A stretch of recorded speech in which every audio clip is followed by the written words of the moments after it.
So hello guys and welcome back to the channel. Today I'm going to show you how to change language in Microsoft Copilot. So the first thing you want to do is go to this website right here.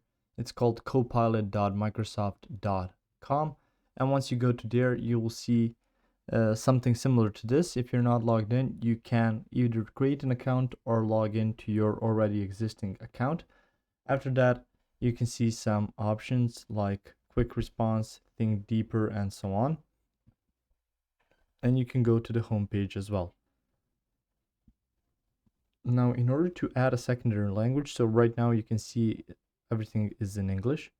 If I go to my account, and you can see here voice, language, theme, Copilot Pro, feedback, and about, I can just go ahead and go to here for language, and I can switch to something that's a bit different. So you can see English is selected right now, and you have a lot of other choices as well.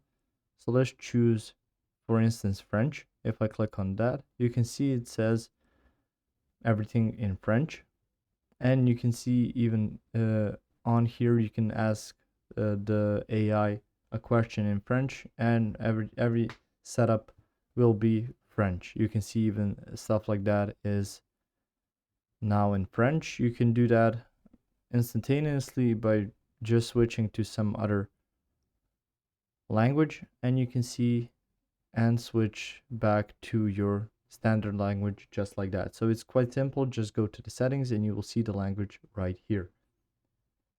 If you found this information helpful or useful, you can like the video. You can also share the video. You can subscribe to the channel and click the notification bell to get notified about new videos on Microsoft Copilot or some other topics you might enjoy as well.